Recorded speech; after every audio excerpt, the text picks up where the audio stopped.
안녕하세요. 오늘도 주님 안에서 믿음으로 꽉 찬 알곡이 되기 위해 성경 묵상의 시간을 허락하신 하나님께 감사와 영광을 올려드립니다.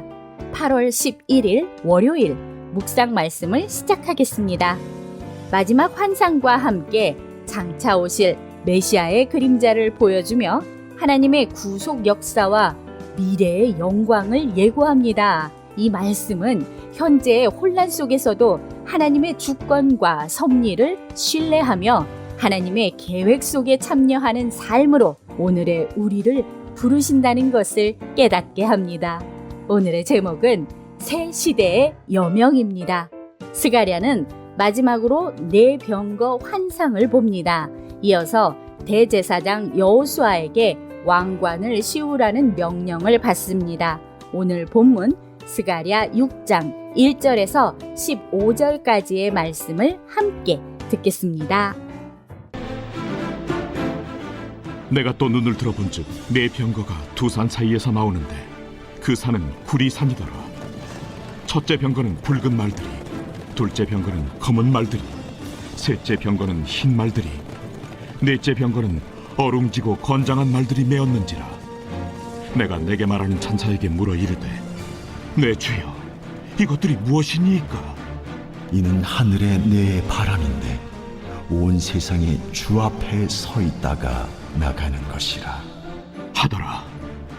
검은 말은 북쪽 땅으로 나가고, 흰 말은 그 뒤를 따르고, 어룽진 말은 남쪽 땅으로 나가고, 건장한 말은 나가서 땅에 두루 다니고자 하니 그가 이르되, 너희는 여기서 나가서 땅에 두루 다니라. 하매 곧 땅에 두루 다니더라. 그가 내게 외쳐 말하여 이르되, 북쪽으로 나간 자들이 북쪽에서 내 영을 쉬게 하였느니라. 여호와의 말씀이 내게 임하여 이르시되, 사로잡힌 자 가운데 바벨론에서부터 돌아온 헬게와 도비야와 여다야가 스바네의 아들 요시아의 집에 들어갔나니 너는 이날에 그 집에 들어가서 그들에게서 받되 은과 금을 받아 면류관을 만들어 여호사닥의 아들 대제사장 여호수아의 머리에 씌우고 말하여 이르기를, 만군의 여호와께서 이같이 말씀하시되, 보라, 싹이라 이름하는 사람이 자기 곳에서 돋아나서 여호와의 전을 건축하리라. 그가 여호와의 전을 건축하고 영광도 얻고 그 자리에 앉아서 다스릴 것이요, 또 제사장이 자기 자리에 있으리니 이 둘 사이에 평화의 의논이 있으리라 하셨다 하고, 그 면류관은 헬렘과 도비야와 여다야와 스바나의 아들 헨을 기념하기 위하여 여호와의 전 안에 두라 하시니라. 먼데 사람들이 와서 여호와의 전을 건축하리니 만군의 여호와께서 나를 너에게 보내신 줄을 너희가 알리라. 너희가 만일 너희 하나님 여호와의 말씀을 들을진대 이같이 되리라. 오늘 우리에게 주시는 교훈은 무엇일까요? 본문에 앞서 스가랴 5장은 두 가지 환상을 통해 하나님의 공의와 정결의 메시지를 전합니다. 날아가는 두루마리 환상은 땅 위에 퍼져 있는 도둑질과 거짓 맹세 같은 죄악을 심판하는 하나님의 말씀을 상징합니다. 하나님의 말씀은 죄를 드러내고 죄 가운데 있는 자들에게 심판을 내리십니다. 이는 하나님의 공의가 땅에 임한다는 경고이자 정결한 공동체를 이루기 위한 하나님의 뜻입니다. 두 번째 환상인 에바 속의 여인 환상은 죄악이 이스라엘에서 제거되어 바벨론으로 옮겨지고 다시는 하나님의 백성 가운데 머물 수 없음을 나타냅니다. 하나님은 그분의 백성 가운데 거룩함과 정결을 회복하기 원하십니다.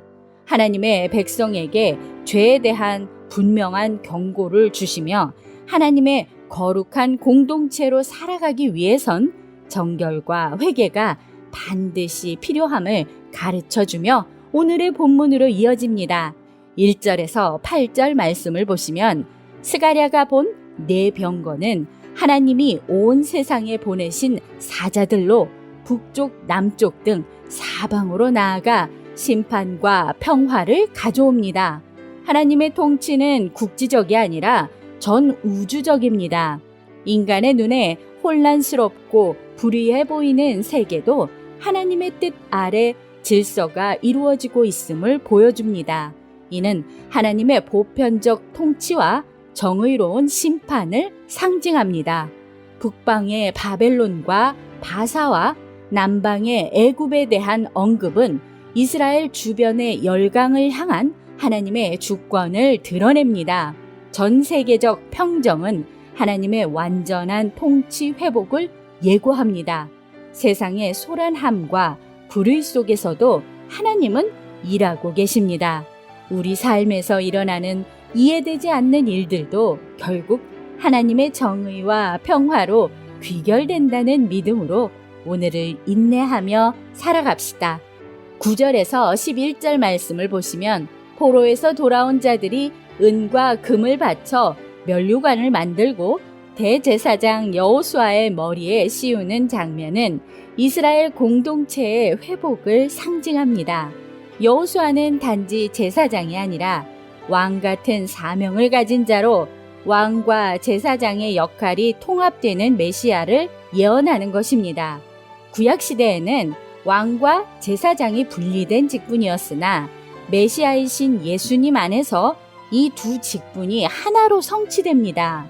여호수아는 예슈아라는 이름으로 장차 오실 구원자의 상징입니다. 우리에게 주신 시간과 재능을 주님을 위한 영광의 면류관으로 바치며 살아갑시다. 12절에서 15절 말씀을 보시면 보라, 싹이라 이름하는 사람이 자기 곳에서 돋아나서 여호와의 전을 건축하리라는 예언은 명확히 장차 오실 예수 그리스도를 가리킵니다. 그는 하나님의 성전을 친히 세우시고 하나님의 임재가 머무는 거룩한 처소가 되십니다. 여호와께 순종하는 자들이 성전 건축에 동참하게 되며 면류관은 성전에 보관되어 기념물로 남게 됩니다. 하나님은 잊지 않으십니다. 작은 순종도 드러나지 않은 헌신도 하나님 앞에서 영원히 기억됩니다. 이는 하나님의 백성들이 하나님 나라 사역에 함께 동참할 때 그것이 영원한 의미를 가진다는 점을 강조하십니다. 우리의 섬김과 헌신이 작고 보잘것 없어 보여도 하나님은 기억하신다는 것을 명심하며 하나님의 말씀에 더욱 귀 기울이고 순종하며 하나님 나라 건축에 동참합시다. 기도하겠습니다. 하나님, 오늘 우리에게 주신 말씀대로 순종과 협력으로 주님이 열어가실 새 시대를 준비하고 참여할 수 있는 적극적인 일꾼으로 성장하게 하여 주시옵소서.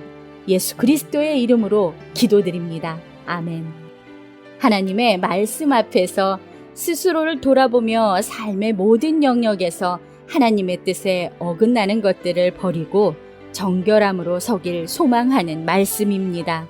하나님의 전 우주적인 통치와 장차 오실 예수님을 통해 이루실 완전한 성전 건축은 단지 미래의 일이 아니라 지금 우리의 삶 속에서 이루어지는 하나님의 역사입니다.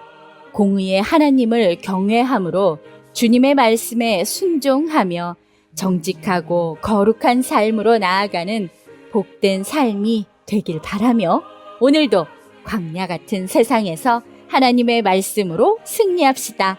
저는 내일 다시 찾아뵙겠습니다.